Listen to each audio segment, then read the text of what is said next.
पहले तो यार चैनल को सब्सक्राइब नहीं किए हो तो कर देना, क्योंकि बहुत सारे बच्चे हैं जो सिर्फ देख रहे हैं, लाइक नहीं कर रहे हैं और सब्सक्राइब भी नहीं कर रहे हैं, तो ये अच्छी बात नहीं है। और देखो यार, मुझे एक बात आपकी बहुत बुरी लगी कि मैं जो भी आपको वीडियो दे रहा हूँ तो अपने से जो भी है सब एनालिसिस करके सब कुछ देख के तभी देता हूँ, ऐसे नहीं कि उठा के डाल दिया कुछ भी। तो आप लोग मतलब कुछ भी कमेंट कर दे रहे हो, तो कमेंट करने से पहले यार सोचो कि हाँ, पहले देखो कि हुआ है क्या नहीं हुआ है। मुझे भी सब रूल्स पता है, सिर्फ आपको ही नहीं पता। तो जैसे कि एक बच्चे ने कमेंट कर दिया कि जो है OBC A and OBC B EWS कैसे UR का सीट ले लेंगे। तो UR का सीट तो लेंगे ही वो लोग, क्यों नहीं लेंगे? क्योंकि मैंने दिखाया बार बार। अभी फिर से देख लो, तो चलो फिर से देखो। ये मेरिट लिस्ट है पिछले साल का। तो पिछले साल का जो मेरिट लिस्ट है, तो वहाँ पर मैंने बार बार दिखाया कि 40,000 के अंदर कितने स्टूडेंट हैं। तो ठीक है, दिखा देता हूँ 40,000 के अंदर कितने स्टूडेंट, सब चीज़ दिखाऊंगा। अच्छे से देखना, उसके बाद ही पता चलेगा। वीडियो भी एंड तक नहीं देखते हो, थोड़ा देख लेते हो, काट काट के स्किप करके सब देख लेते हो और बोलते हो कि ये नहीं हुआ वो नहीं हुआ। देखो अच्छे से। तो पहले OBC A का ही देखो, कितने बच्चे थे पिछले साल OBC A का देखो। तो OBC A का, ओ यार रुको वेट,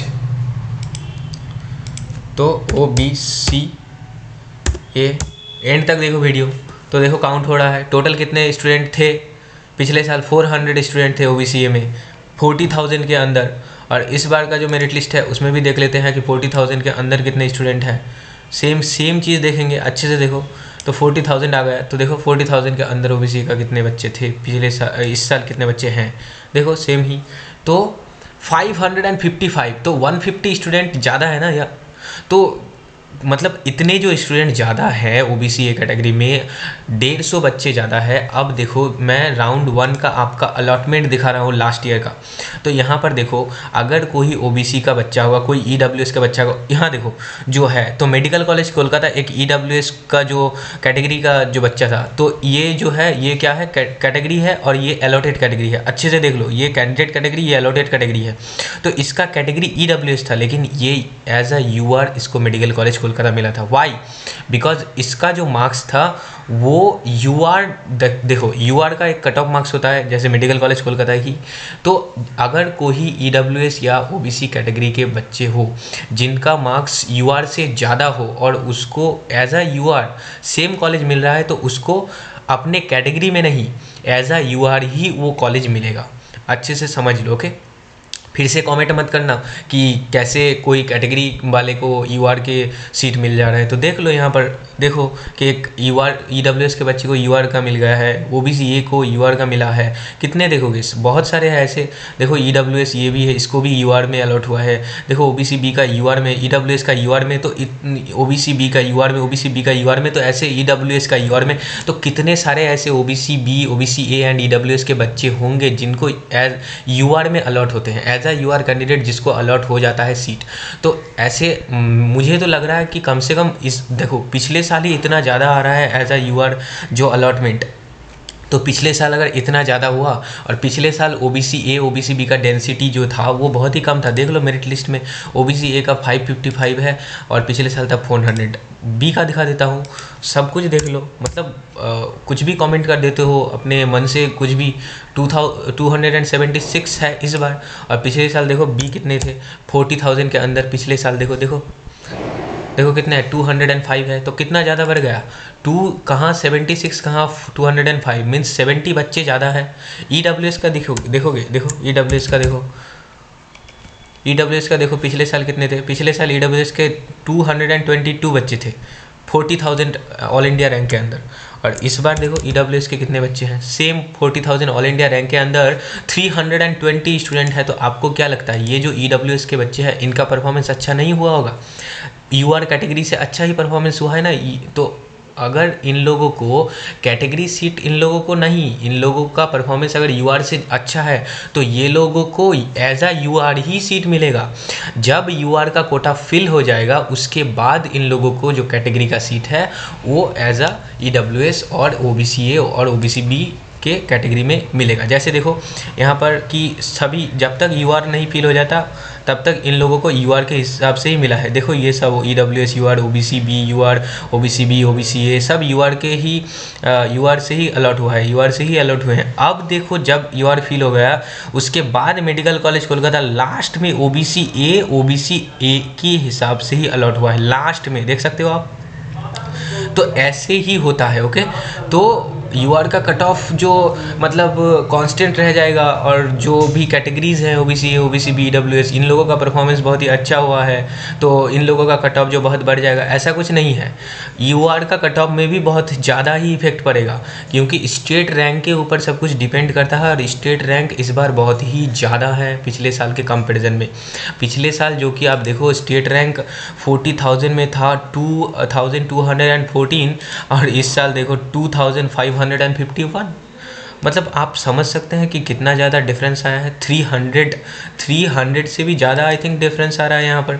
तो बहुत सारा, और नॉट ओनली ईडब्ल्यूएस ओबीसी, देखो एससी कैटेगरी का भी हाल कुछ उस तरह का ही है। एससी कैटेगरी का भी हम अगर देखें तो पिछले साल 67 था ओनली और इस साल देखो एससी कैटेगरी का कितना है। एससी कैटेगरी का देखो एससी कैटेगरी का है 92। तो कुछ तो एससी कैटेगरी के जो बच्चे हैं उन लोगों का भी परफॉर्मेंस कितना अच्छा हुआ है तो वो लोग भी लेंगे। तो समझ सकते हैं क्या हाल है यहाँ पर, मतलब यूआर कैटेगरी। तो यार कैसे आप कमेंट कर रहे हो कि यूआर के सीट नहीं लेंगे, कैटेगरीज लेंगे, ज़रूर लेंगे। उसके बाद ना कैटेगरी का फील होगा। जब यूआर का फील हो जाता है उसके बाद कोई भी कैटेगरी का जो भी आपका सीट रहता है रिज़र्व वो फील होता है। ओके, तो ये बात अच्छे से समझ लो। तो इस तरह से मैंने जो बोला था यूआर के बहुत सारे जो सीट्स हैं वो कटेंगे ही कटेंगे। आप यहाँ से देख सकते हो कि ओबीसी ए मेडिकल कॉलेज कोलकाता। उसके बाद देखो यूआर के अंदर जो है, मतलब जब ओबीसी ए कैटेगरी वाले को यूआर के हिसाब से नहीं मिला उसके बाद उसको कैटेगरी सीट मिला है। ओबीसी बी को ओबीसी में कब मिला, जब उसको यूआर के हिसाब से नहीं मिला। तो ऐसे आप ये भी नहीं पता लगा सकते सिर्फ कि आपने ओबीसी बी का देख लिया कि पिछले साल यहाँ पर देख लिया कि ओबीसी बी कितने थे, ओबीसी बी के कितने बच्चे थे ओबीसी बी के, तो ओबीसी बी के 205 बच्चे थे। और इस साल ओबीसी बी के कितने बच्चे हैं, तो इस साल ओबीसी बी के आपका जो है तो आई थिंक कि 276 बच्चे हैं। तो अब देखो ऐसा नहीं है कि पिछले साल 205 था इस साल 276 है तो आपको ओबीसी बी कैटेगरी में नहीं ही मिलेगा, ऐसा कुछ नहीं है। पहले तो सेकेंड राउंड में हम देखते हैं। तो सेकेंड राउंड में अगर सेकेंड राउंड का अलॉटमेंट लिस्ट देखो, सेकेंड राउंड का अलॉटमेंट लिस्ट में हमें पता है कि लास्ट ईयर 44,000 तक मिला था ना ओबीसी बी कैटेगरी को, 44,630 यहाँ पर मिला था ओबीसी बी कैटेगरी को। तो यहाँ पर जो रैंक था तो 2000 यार ये कहाँ आ गया ओबीसी बी, अच्छा ओबीसी बी ये जो है तो यहाँ ऊपर का ले रहा है, ये कुछ ज़्यादा ही ओबीसी बी ले लिया। तो चलो स्टेट मेरिट लिस्ट में देखते हैं। तो स्टेट मेरिट लिस्ट में जो है तो 630 तो 44,630 इतने में कितने ओबीसी बी के बच्चे थे, तो 224। तो 224 तक ओबीसी बी कैटेगरी में मिला था, जबकि उसका जो टोटल नंबर ऑफ सीट था वो था 169 और भी कुछ जोड़ के पीसी सीट्स एंड अदर कुछ जोड़ के मतलब 180 लाइक, लेकिन मिला 224। मतलब बाकी जितने बच्चे थे लाइक 44-45 ओबीसी बी के बच्चे उन लोगों को एज अ यूआर अलॉट हुआ था, समझे। तो ओबीसी बी को इस बार जो 200 मतलब 40,000 के अंदर आपका अगर रैंक है और रैंक जो कैटेगरी रैंक 2076 है और पिछले साल जो गया था वो है 2024। तो अब देखो कितने बच्चे जो है ओबीसी बी का चले जाते हैं एज अ यूआर कैटेगरी, क्योंकि परफॉर्मेंस बहुत ही अच्छे है। तो उसके ऊपर डिपेंड करेगा कि कितना कैटेगरी रैंक तक आपको मिलेगा और उसके लिए हमको क्या करना होगा, काउंट करना होगा। तो यार खुद से काउंट करो या तो वेट करो, मैं आज मतलब शाम तक और भी अच्छे से काउंट करके सभी कैटेगरी का जो है ऐसे करके कि कितने बच्चे एज अ यूआर जा सकते हैं, कितने बच्चे के परफॉर्मेंस अच्छे हैं करके, मतलब एक सबसे अच्छा एक्यूरेट जो हो सकता है। इसमें देखो टाइम भी लगेगा, आप भी समझ सकते हो। और अगर आप मेरा हेल्प करना चाहो तो यार टेलीग्राम चैनल में आप जो है ये काउंट करके डाल सकते हो। इससे कि क्या होगा, मतलब मुझे भी थोड़ा आसानी होगी, जल्दी जो है मैं एनालिसिस कर पाऊँगा। नहीं तो काउंट करने में इतना वक्त भी मुझे नहीं मिलता है कि मैं ऐसे ही कुछ आपके लिए सिर्फ डालता रहूँ। आप समझ सकते हैं। और कमेंट के बारे में याद रखना कि कमेंट करने से पहले थोड़ा सोचो कि हाँ कैसे हुआ, नहीं हुआ। और नहीं जानते हो तो उसको अच्छे से देखो। अलॉटमेंट लिस्ट मैंने बोला भी एक बच्चे को कि उसने मतलब कुछ नहीं समझा और कुछ भी। तो ओके, सब्सक्राइब कर लो, फिर मिलते हैं। Okay, bye.